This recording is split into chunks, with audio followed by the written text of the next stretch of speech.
Hey folks, my name is Nico. I work on the AI SDK at Vercel. And in this session today, we're going to be looking at building agents with the AI SDK. Now this session is roughly divided into two sections. We're going to start with a fundamental section. This is going to introduce you to the building blocks that you need to understand about using the AI SDK before we jump into building agents. And then we're going to be building a deep research clone in Node.js. So without further ado, let's get right into it. To follow along, the first thing that you're going to have to do is clone the repository here, install the dependencies, copy over any environment variables, and then you'll be ready to go. In this project, we have just one file, index.ts, and you can run this file by just running pnpm run dev. I have this alias to just pnd. So if you see me typing that, that's just running the script. Great, so let's start with the first primitive that we're going to be looking at, the generate text function. Now this is, as it sounds, a way for you to call a large language model and generate some text. So let's take a look. In this session, rather than typing everything out line by line, I'm going to be copying over snippets so we can get through things a little bit faster and focus on the core concepts rather than necessarily remembering to type everything out properly. So let's start with the first snippet.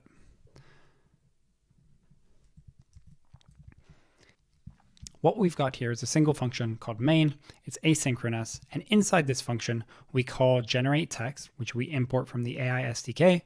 We specify the model we want to use. In this case, OpenAI's GPT-4o Mini, and then we pass in a prompt, hello world.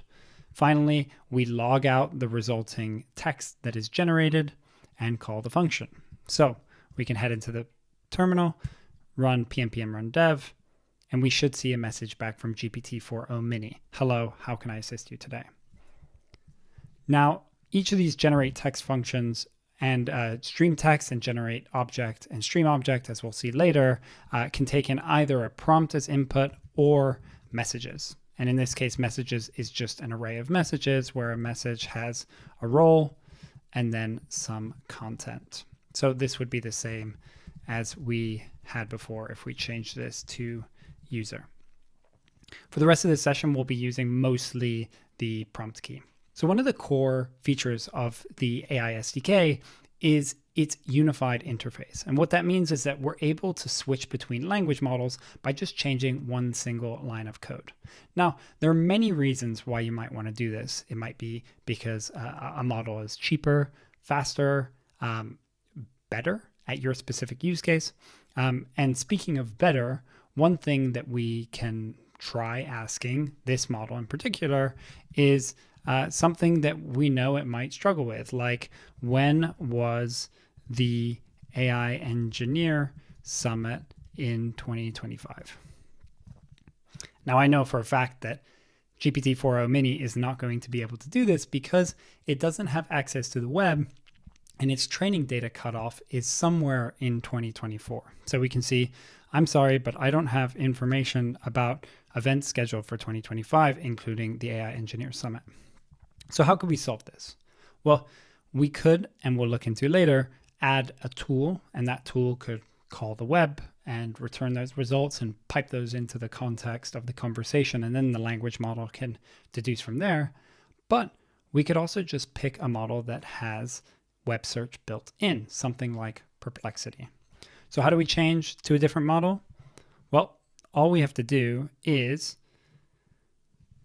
change the model that we specify here to Perplexity, invoke that model provider instance, and then select the model that we want to use. So in this case, we've imported a new provider, this time from AI SDK / Perplexity, and then we specify we want to use Sonar Pro. So if we run this again now, the model will come back. The AI Engineer Summit in 2025 took place from February 19th to February 22nd, 2025 in New York City. This is right. One thing that's interesting here is that unlike the OpenAI response, because Perplexity is using sources, it's actually named them or referenced them in its response. How do we access them? Well, the AI SDK makes this accessible with the sources property. So we can save, run the script again, and we'll see the sources in line. Very, very, very cool. And this isn't just limited to Perplexity. We support a ton of providers, and you can check all of them out at our documentation. If you head to sdk.vercel.ai and head to our providers page, you can see we have a whole host of providers here, many of which support web search as well. So if, for example, you wanted to use, let's say, Google's Gemini, so we can import the Google provider here and use Gemini Flash 1.5, and then specify that we want to use search grounding, save, run the script again, and we'll see this same prompt with the same configuration going off to a different model at a different provider and getting what we hope is a similar accurate answer. AI Engineer Summit took place from February 19th to 2025, and a bunch of sources in line to confirm this. Really, really cool and really powerful stuff. So that was the first primitive that we looked at, something as basic and simple as just generating text from a language model. But what if we want to go beyond generating text and use language models to interact with the outside world and to perform actions? This is where tools or function calling comes in. While tools may seem complicated, at the core, it's a very simple idea. We give the model a prompt, and then we also pass, as part of the conversation context, a list of tools that it has available to it. Each of these tools will be provided with the name of the tool, as well as a description of what the tool does, so the model knows when to use it, and finally, any data that it requires in order to use those tools. Let's say the model decides it needs to use one of the tools to solve the user's query. Rather than generating some text as a response, it would generate a tool call, meaning it would generate the name of the tool it wants to use and any arguments or data that it can parse from the context of the conversation necessary to run those tools. It's then on you, the developer, to parse that tool call, run that code, and then do with that as you please. So how do we do this with the AI SDK? Well, let's check out a very simple example. And when I say simple, I mean simple. We're going to ask a language model to add two numbers together. So copy in some code here. We've got our same main function as before. We're calling generate text again. We're specifying our model as GPT-4o. Our prompt this time is what's 10 plus 5?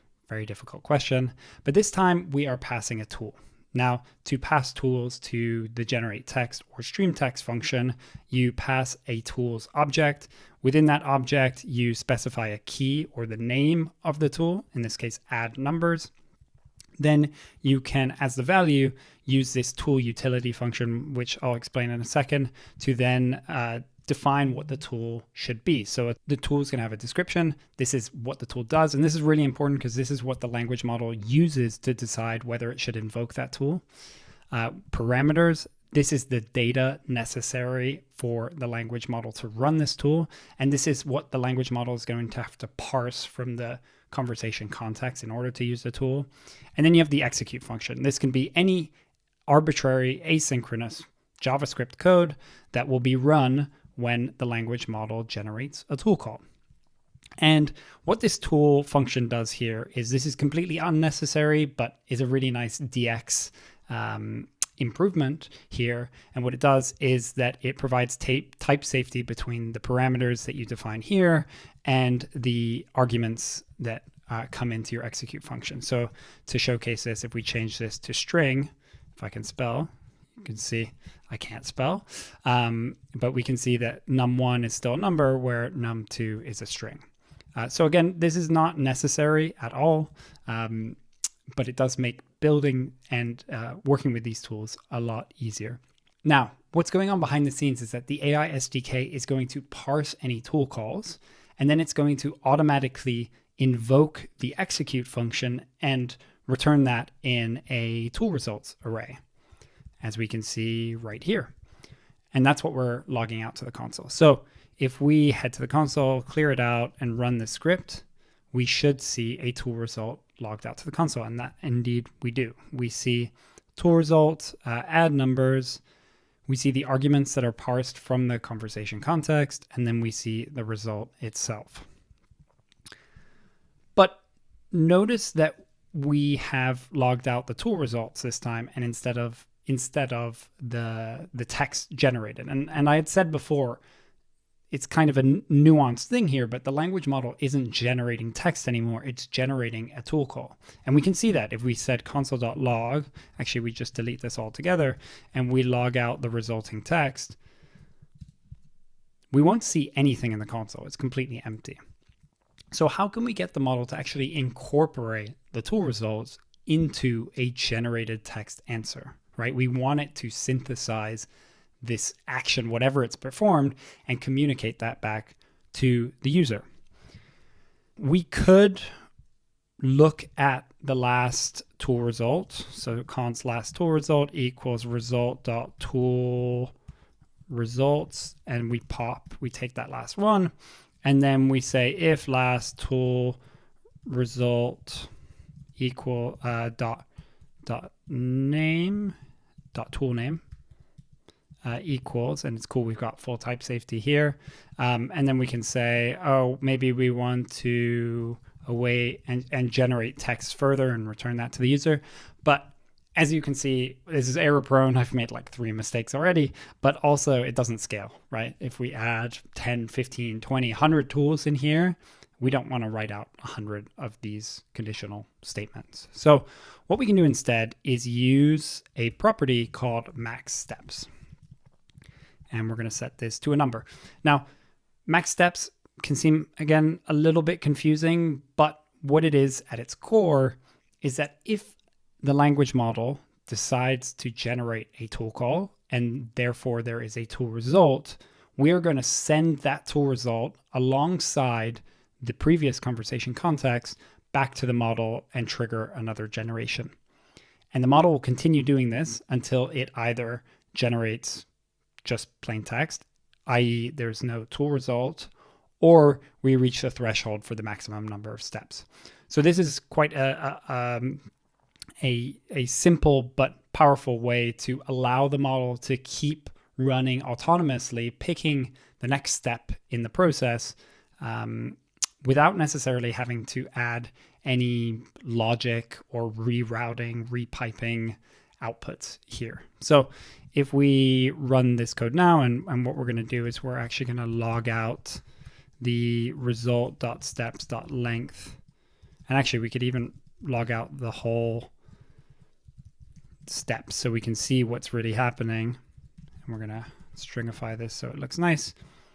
We should see that the language model is going to respond to our, if we go up all of the crux, we can see 10 plus 5 equals 15. So it responded with plain text. And now we can see the different steps. We've got the initial step, which generated a tool call, add numbers 10 and 5.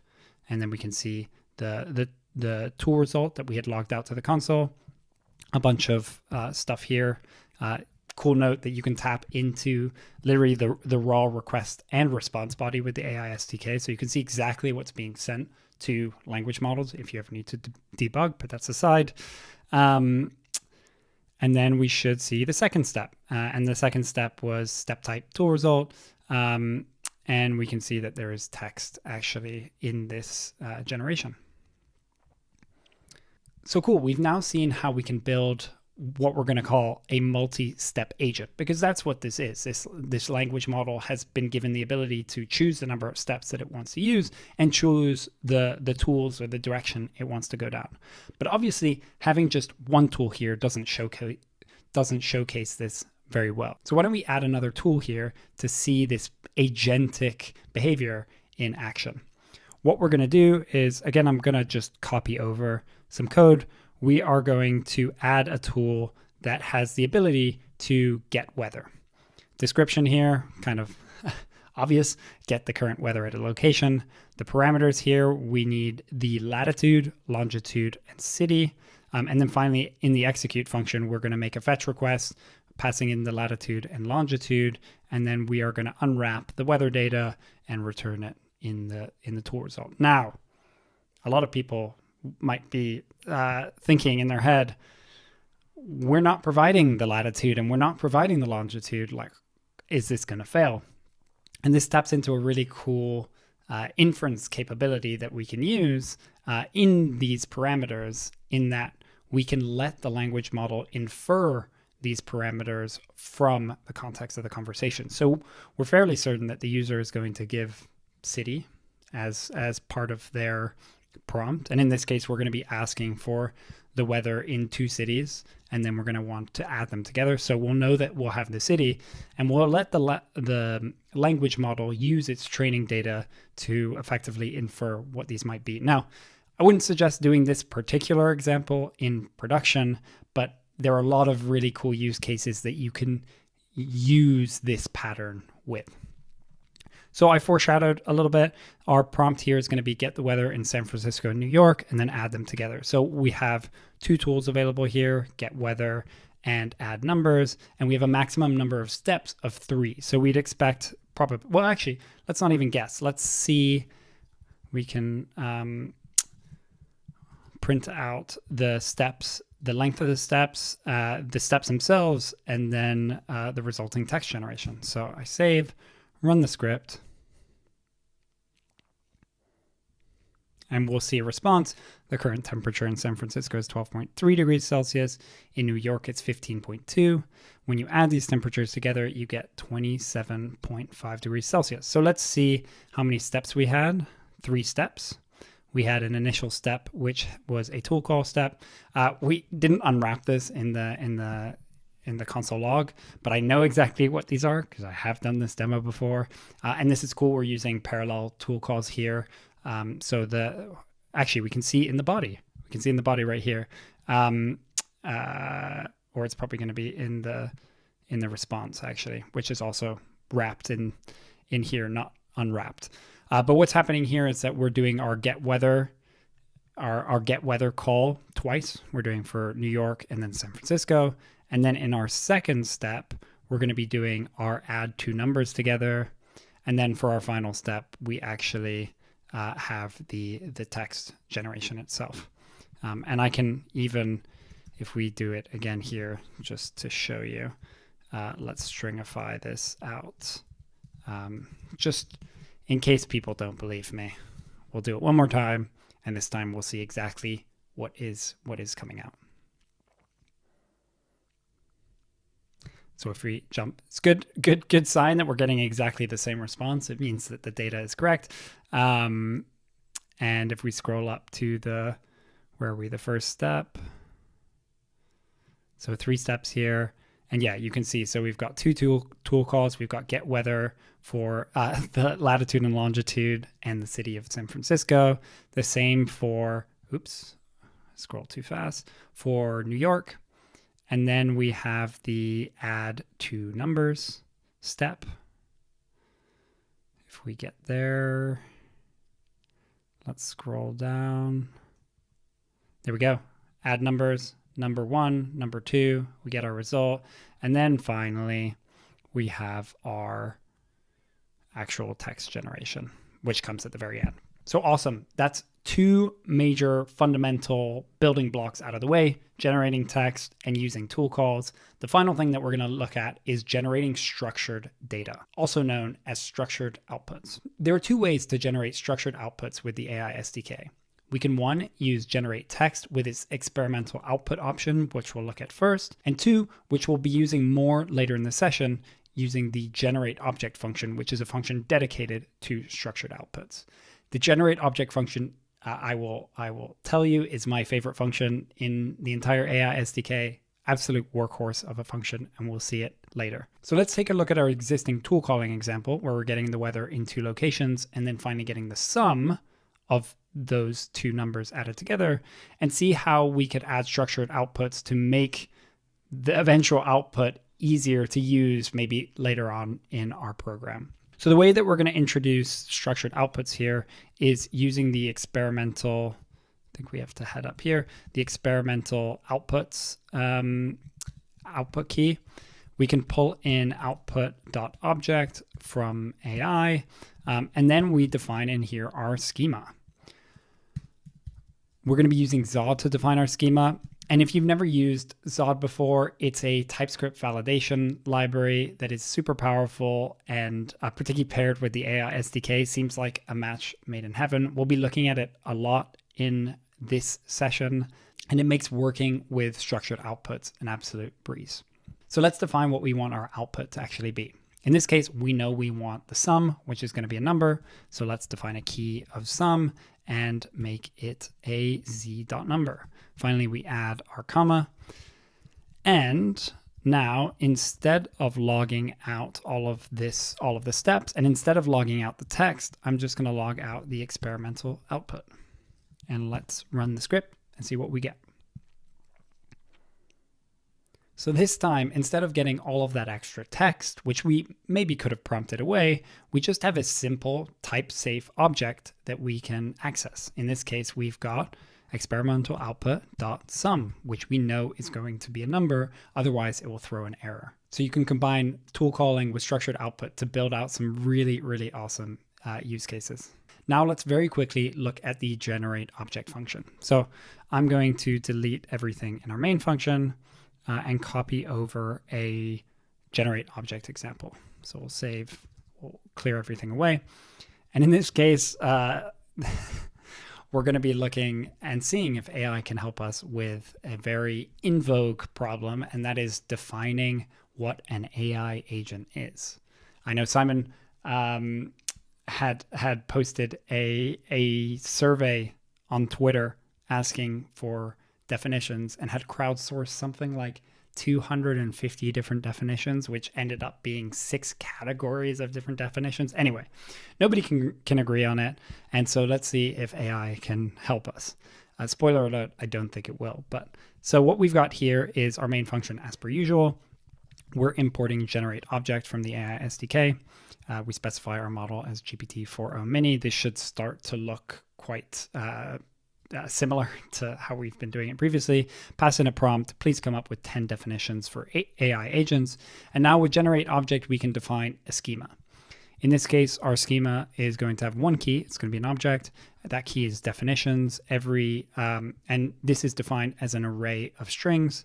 And then that will give us a type-safe resulting object that has our definitions key on it, which is an array of strings. So if we run the script, wait a second, we should see 10 probably pretty bad definitions of what an AI agent is. An AI agent is a software entity that uses artificial intelligence techniques to perform tasks autonomously or semi-autonomously.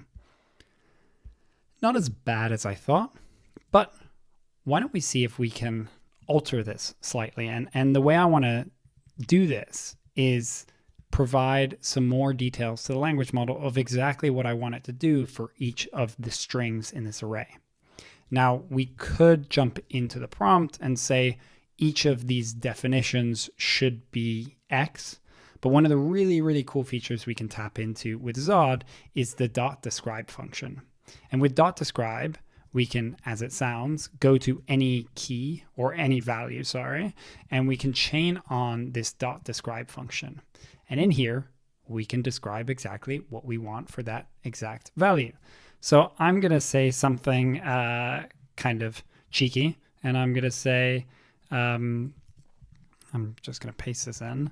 I want the language model to use as much jargon as possible. It should be completely incoherent. So let's see what this can do. Spoiler alert, this is how I spend a lot of my time hacking on language model stuff, just like asking really ridiculous stuff. And so let's see what we got here. Autonomous entities that leverage algorithmic heuristics to optimize decision-making processes in dynamic environments. That is complete BS. And we've got 10 of them.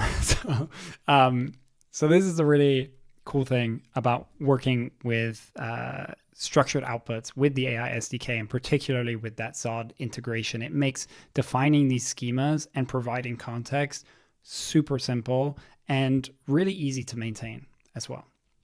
Great. And with that, we've gone through the fundamentals of building agents with the AI SDK. Now we're going to move on to a more practical project. We're going to be trying to build a deep research clone. Now, obviously, this isn't going to be a full crazy application implementation. We're just going to be doing it in Node. So we're going to have a terminal script that we're going to build. We're going to pass a query, and then we're going to conduct a bunch of deep research and write a markdown report into our file system. But in doing this should introduce us to a few things. It should introduce us to, one, how we would break down this idea of deep research into like a structured workflow. And within this workflow, we're going to have some autonomous agentic elements. So we'll see what a production AI system might look like. And we'll also look at how we can combine different AI SDK functions together to build these more complex AI systems that can really cater to interesting and honestly cool use cases that you can use in production to help build cool stuff. I don't know how better to say it than that.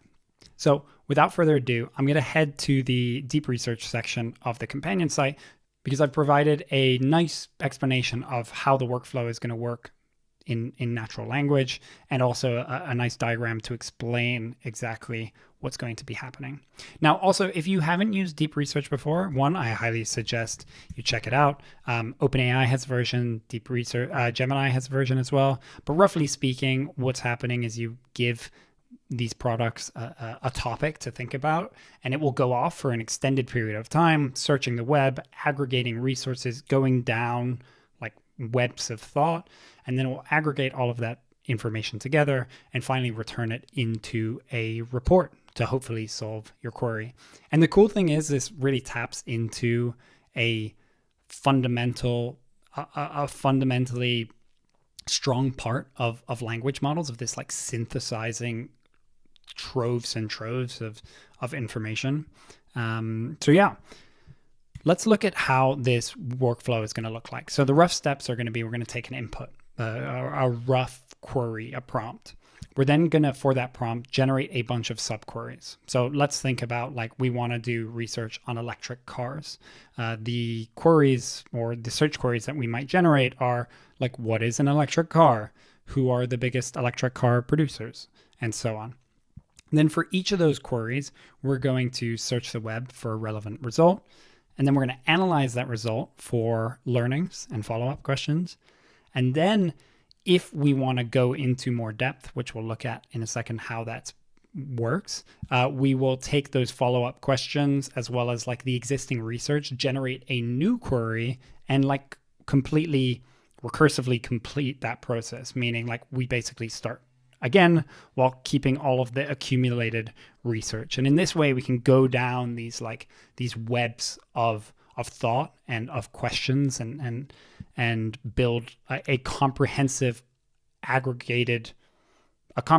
set of information about a given topic. So what this might look like in theory, I like this little explanation. So let's say we have electric cars. We're calling this level 0, just like this is the initial query. And at level 1, we're going to have a breadth. Now, breadth is just like how many different queries do we want at each step. So let's say we're at level 1 and we're doing electric cars. And the 3 search queries that we generate are Tesla Model 3 specification, electric car charging infrastructure, and electric vehicle battery technology. And then for each of those different queries, we'd complete the research. And maybe for Tesla Model 3, we would then start generating, go down the web, have 2 breadth, like we want to generate 2 different lines of inquiry to go down. And then we go down, okay, we want to know Model 3 range capacity and Model 3 pricing. And then for electric car charging infrastructure, we want to know fast charging stations in the US and home charging installation, and so on. And so depending on what depth and breadth settings we set, we're able to control the level of information and the depth of information that we gather. So that was a lot. Let's jump into actually trying to build this. And the first thing that we're going to look at is building a function that can generate some search queries. So I'm going to dive back into the code editor. We're going to clear out this file, and we are going to copy in our first function. So the first thing, like we said, we want to generate a bunch of search queries. This is going to be a single function called generate search queries. I'm very creative. It's going to take in a query, which is of type string, and the number of search queries that we actually want to generate. We're going to set this to be 3 just as default. This is for you to play around with later if you'd like. Then we use the generate object function. We're specifying a main model so that we can just set it once, reference it everywhere, and if we want to update it later, we can in just one place. So that's why we're doing that. We have a prompt here. We use template strings all over the place in this, and you'll probably end up using them a ton. Super helpful for this use case. So we say generate n number of search queries for the following query, passing in the search query, and then we ask for a structured output, which should have an array of strings, a minimum of 1, maximum of 5, although we're setting it kind of loosely here at 3, and then we return those queries. So that's our generate search queries function.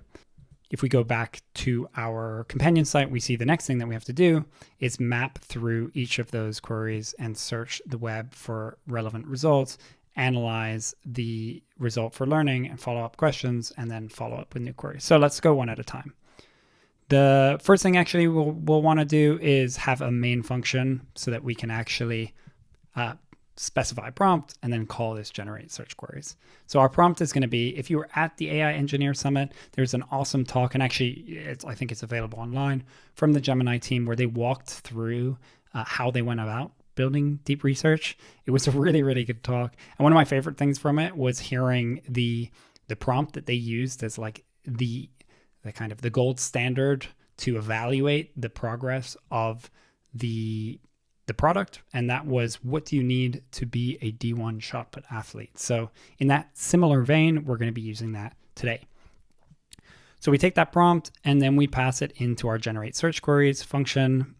Because we specified a default number of search queries as 3, we don't need to specify one here. And then that's going to return our queries. So we can do just a little check-in to see what's happening here and log out our queries, run the script, and we should see fairly quickly we've got 3 potential search queries for our prompt of what do you need to be a D1 shot put athlete. These are obviously geared for a search engine, so like requirements to become a D1 shot put athlete, training regimen for D1 shot put athletes, qualifications for NCAA Division I shot put. So 3 pretty good queries that I think would make sense to look for if you wanted to learn more about this. All right, back to our companion site. We'll see the next thing that we need to do, map through these queries and search the web for a relevant result. First thing that we're going to implement now is a function to actually search the web for relevant results. And the service we're actually going to use today to do this is called Exa. If you haven't used it before, highly rate it. Really enjoy using it. It's fast, cheap, but judge for yourself. Like, we'll use it now, and I think they've got a great API. And so yeah, let's build a function to search the web with Exa. So I'm going to copy over some code. We'll head back to our code base, and we're going to make a few new lines here. So what we're going to do is we're going to import Exa from the Exa.js package. We're going to instantiate Exa, passing in our Exa API key. We're going to define a type, which we're going to be using heavily later. And then finally, we are going to actually search the web. So our search web function takes in a query, which is type string, and then it's going to use the Exa search and contents function, passing in our query and then specifying some optional config. 2 optional config we have here is 1, the number of results we want. I've left this as 1 just as this is a simple demo, but you'd probably want to set this as configurable and allow the language model to infer what is necessary based on maybe like how complicated something might be. I don't know. That's something for you to experiment with. And then the second option is live crawl. And live crawl is kind of, as it sounds, allows you to, or ensures that the results that you're getting are live rather than something that's in their cache. So you obviously take a little bit of a hit on performance or time for this result to be executed, but you're sure that everything that is executed is live, is up to date. Now, the other thing that I'm doing here is that I'm actually mapping through the results and only returning the information that I feel is relevant or necessary for completing this process. And there are a few reasons for doing this, but the main reason is to reduce the number of tokens that I'm sending to OpenAI. Two reasons for that. One is that it's cheaper, fewer tokens, just going to be cheaper. But second, and more important, I found that the language model is so much more effective when you trim away all of the irrelevant information. So things like a favicon. Favicon link is going to take up a decent amount of space, not necessary at all for the language model to actually use these resources. So I tend to do this a lot whenever I have tool calls or building out tools for working with language models, ensuring that the information that I'm returning or providing as part of the context is entirely relevant to the generation, or to the task at hand, we should say. Cool, so that's our search web function. And now, if we go back to, again, we can think of this a bit like a checklist. The next thing that we're going to have to do is analyze the results, the search results for learnings and follow-up questions. Now, this is going to be the most complicated part of the entire workflow, and this is also going to be the agentic part of the workflow. And so what we're going to do is we're going to use generate text as we did before, giving it two tools. We're going to have a tool for searching the web, and then we're going to have a tool for evaluating the relevance of that tool call. And this is kind of, I say this is the most interesting and equally also the agentic part, because it's going to continue doing that flow for as long as it takes to get a relevant search result. So let's see how we can implement this. I'm going to copy over this code, and bear with me because there's a decent amount of code here, but we'll walk through all of it and see how it works. So I'm going to also make sure that we've got our imports all good. I'm going to close off some of our tools, and now we're ready to go. So this function is called search and process. It is going to search and process. It's going to take in our query. Again, remember, search the web for a relevant result and analyze, search the web for, map through each query and search the web for a relevant result. So we're taking in that query. We're going to create two local variables for this function, pending search results. And if you can think about it like this process of searching the web and trying to figure out if it's relevant, when you search the web, you're going to add that result to the pending search results array. And then for evaluate, you're going to pull out whatever the most recent pending result is, check if it's relevant. If it is, pop it into the final search results array. If it's not, just discard it. So that's the rough flow that we're going to be building here. We use our main model as the model here. Our prompt is very complicated. Search the web for information about our query. We give it a system prompt. You are a researcher. For each query, search the web and then evaluate if the results are relevant and will help answer the following query. We then pass in the query, which is right here. I was looking for it below. It's right above. We set our max steps. So we want this agentic loop to run up to 5 times.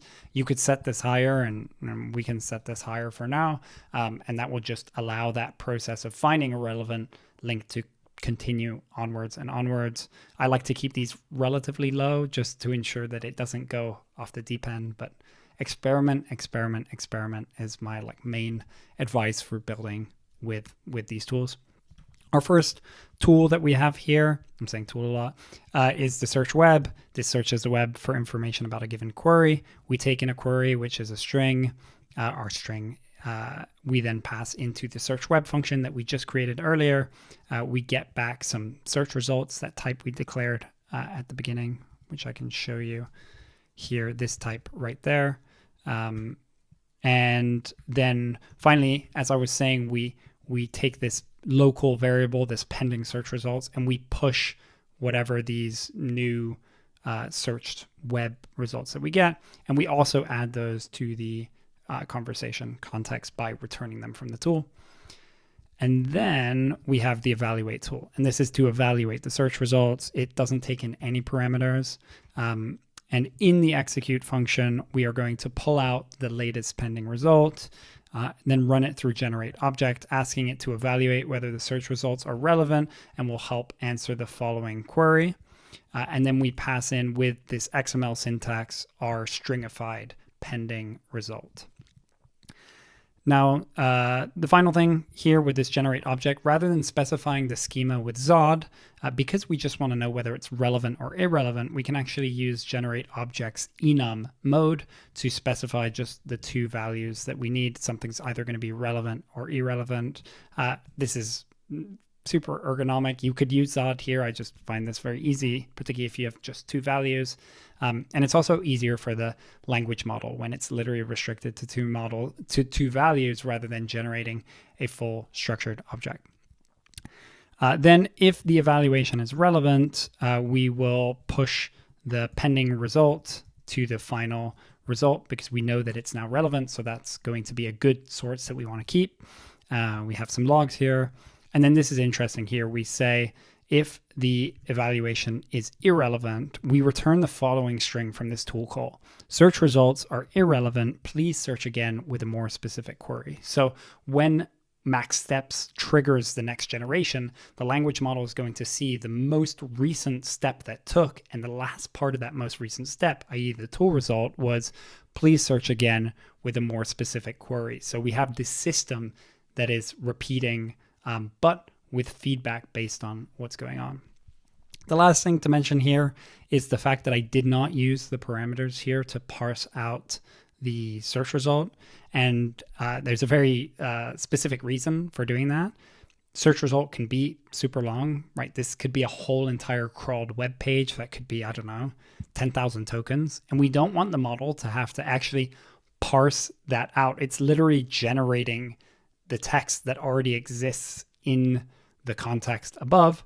One, costs money. Two, it takes a long time. Three, it's probably error prone because it's literally just writing out stuff that's above. It's not referencing it. And that's why I like to do this, these local variables within this function, faster, cheaper, more accurate, and so on. So this is the search and process function, and we can add it to our main function and see how it works.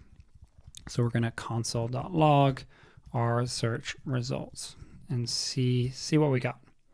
So we'll clear this out, run the function again, searching the web for requirements to become a D1 shot put athlete. Found throws university benchmark lifts to throw 50 feet from school shot put. Evaluation completed. It's irrelevant. So it found a new one, considered it irrelevant.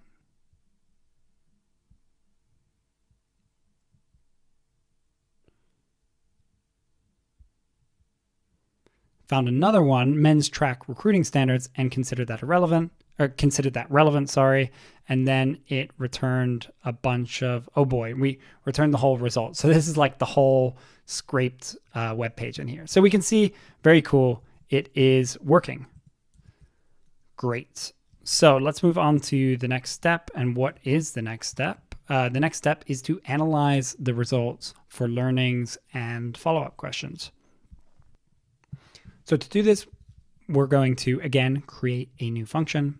This new function is going to be called generate learnings. It's going to take in a query, which is a string, and then the search result itself. So this is like the web page and the scraped content.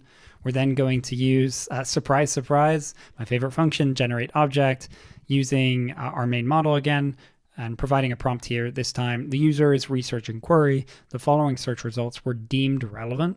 Generate a learning and a follow-up question from the following search result. We use those XML tags again to nest in our search result that is stringified. And then finally, we specify as our schema, we want a string, which is the learning itself, the insight, we could probably call it, and then any follow-up questions, which are an array of strings. And we return that object, which is this type-safe structured output. Cool, so we can incorporate that into our main function again. Let's replace all of that. And we can see now that we have our prompt, we have our queries, for each query, we're going to search the web, search and process. So we're searching and making sure that the result is relevant. And then for each of the results that are returned, we're then going to pass it to our generate learnings function, passing in that original query and then the search result. So we could again test to see how things are looking. Run the script. Searching the web for requirements to become a D1 shot put athlete. Let's see how many times I have said that in this video. So it's deemed that this is irrelevant, but the next link that it finds is relevant. So it's now processing this search result. And then we're going to get a learning. So what do we have here?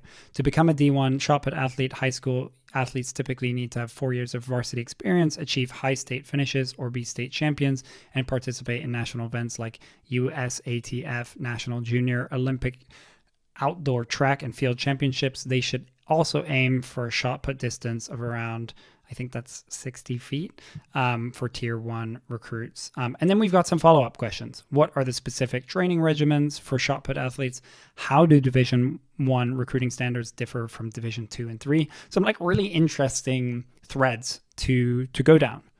So what we're going to have to do naturally now is introduce recursion to this whole process, meaning now that we have our learnings, we effectively want to take the follow-up questions, create a new query, and call the entire process again until effectively we are happy with the depth of information that we've gathered.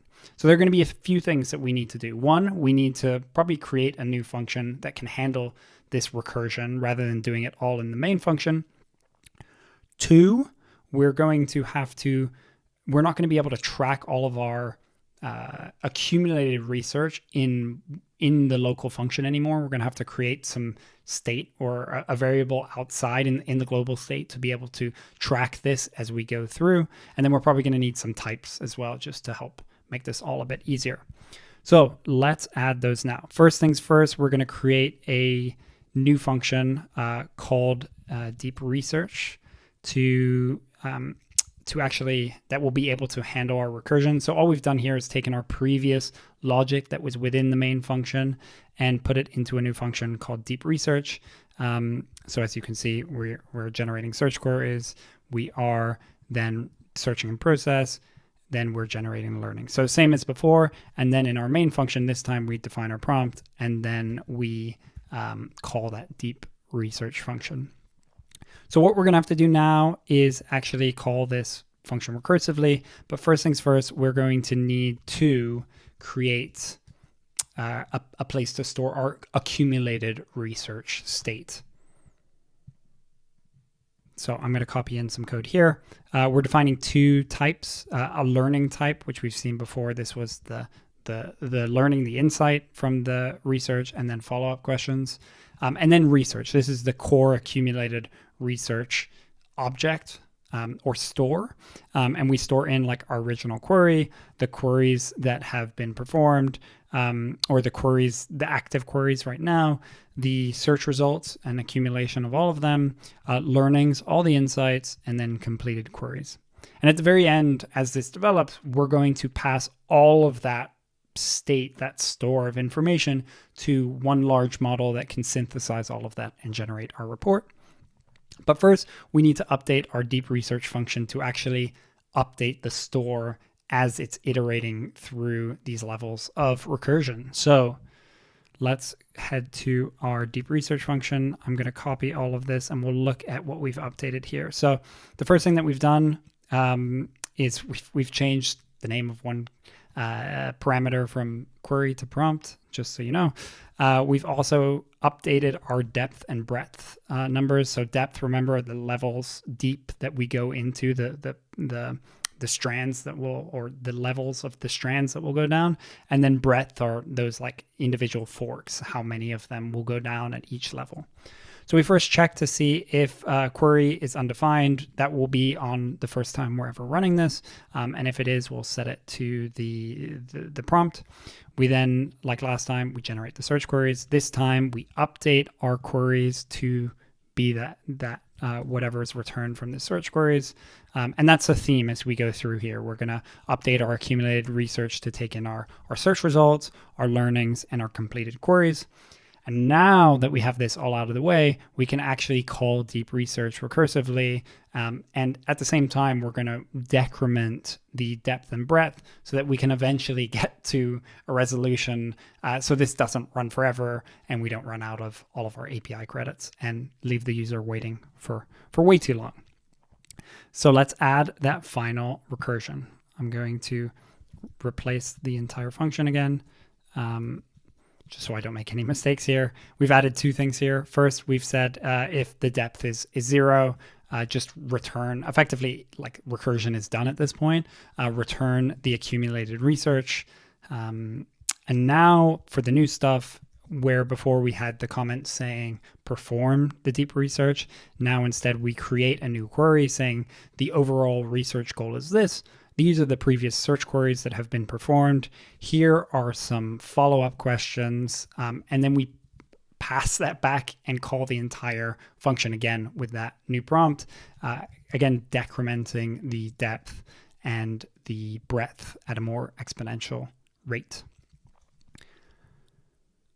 So I think that's as good a time as any to run the function again and kind of see what's happening. We should see it now going into various levels of depth. Again, I'm saying requirements to become a D1 shot put athlete. So this source is deemed irrelevant. It keeps liking to use that one. Instead, the track recruiting standards is deemed relevant. We're now processing the search result. We're going to be generating some learnings. We're now searching the web for what physical and technical skills are essential for a D1 shot put athlete. So we're going a level of depth here. We found some relevant. Now we're searching again, training and skills needed for D1 shot put athletes, and so on and so forth. So we can see that it is indeed working. One thing, though, that we haven't done yet is that we haven't incorporated into, and funny enough, we didn't see this in this example, but the way that our logic works right now, when the model is trying to decide whether a link is relevant, it doesn't have context as to the links that have already been used in other steps. And naturally, we've been talking about context length, price, speed.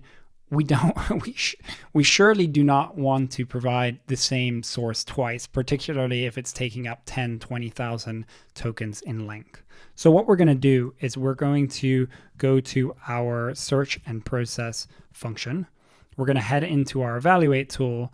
And in this evaluate tool, we're also going to pass in previously used search results. And if the search result exists in that previously used search results, we're going to say that's an irrelevant source and try again. So I'm going to copy the entire function, replace the entire function here. This time we're taking in a new parameter here, accumulated sources. And if we scroll down, we should see our updated prompt. We say, if the page already exists in the existing results, mark it as irrelevant. And we can see we're passing it in XML tags, existing results, and stringifying through, passing just the URL because also we don't need all the content from the page here. We literally just need the URL. We have one error here, and that's because we added a new argument, but we haven't passed it in here. So I'm going to just pass that in here. This will be the accumulated research dot, I think this is the search results. Yeah, search results. Perfect. So if we were to run this again, what we would see, we didn't see it in the previous example before, but if it reused a source, or if Exa returned a source that it had already used in a previous step, that would now be marked as irrelevant, and that agentic process would continue on in a loop. The last thing that we're going to want to do, which I actually don't have in this process, is that now that we have all this accumulated research, we want to give it to a big model. I prefer a reasoning model in this case to synthesize all of this information and put it into a report that we can consume to hopefully solve our query. So let's create a new function. This function is going to be called, very creative name as per usual, generate report. It's going to take in that accumulated research, which is typed as such. And then we're going to call generate text. This time we're using O3 Mini rather than our main model. Again, play around with this, clone this, and see which models you like best for this kind of thing. I found O3 Mini very good at this. And then our prompt here, we're saying generate a report based on the following research data. We've got 2 new lines, and then we stringify the report, returning the final generated text. So let's actually refactor our main function very quickly to use this new function. So what we're doing here, we've just inlined our prompt. So we say, what do you need to be a D1 shot put athlete? We log out some status updates, and then we pass that research into the generate report function, await it, and get out a report, which will finally write to the file system to a markdown file. So I'm going to import fs from fs, and then we're ready to go. So let's see what this does.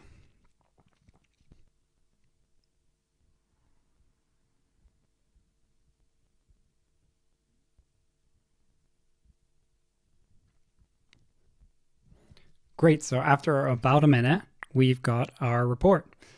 Below is an integrated report summarizing the research findings on what it takes to become a Division I shot put athlete, along with related insights on technique, training, and common beginner pitfalls. So, okay, we've got our entire report here. And to be honest, given all of the information that we gave it, it's pretty great. But one thing that we'll note here is that we didn't give the model any guidance on what exactly we wanted this report to look like. And so the model had to infer.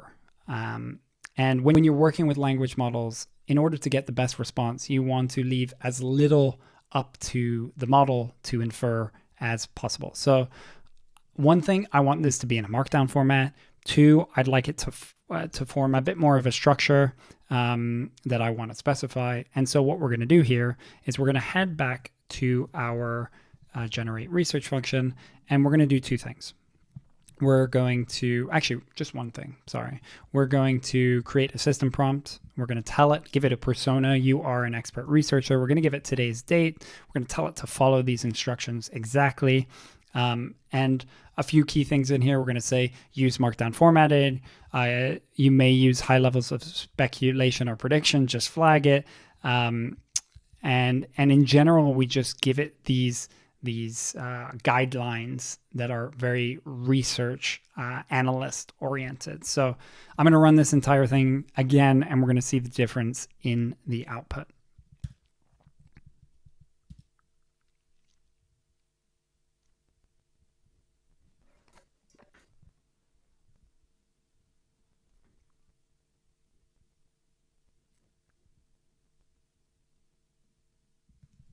And here it is. We have our new report. So let's jump into it. And what can we notice right off the bat? We're using Markdown, which is awesome, much more structured. We can see that we've got date in line, kind of helpful to have. But like the level of quality of this kind of report, even just with this basic workflow, really astounds me. So you can see, to be considered, like right at the top level, to be considered a Division I shot put prospect, athletes are expected to demonstrate a high level of competitive success, varsity experience, typically 4 years of varsity participation, competitive exposure. We get performance benchmarks, a benchmark throw of 55 feet. Elite or top tier recruits tend to have distances around 60 feet and 18 inches. Like this is, and the difference between men's and women, it is so cool how we were able to build this in just 218 lines of code. So yeah, this is it. This is a session. I hope you enjoyed this. If you have any questions, you can reach me on X, the everything platform, at Nico Albanese 10. Feel free to send me a DM. If you have any questions on building with the SDK, head to sdk.vercel.ai. Check out our docs. We got some awesome guides in the cookbook as well. And yeah, I hope you enjoyed this. I want to thank Swix for asking me to do this session, and I really hope you enjoyed it and hope to see you at the next one. Take care.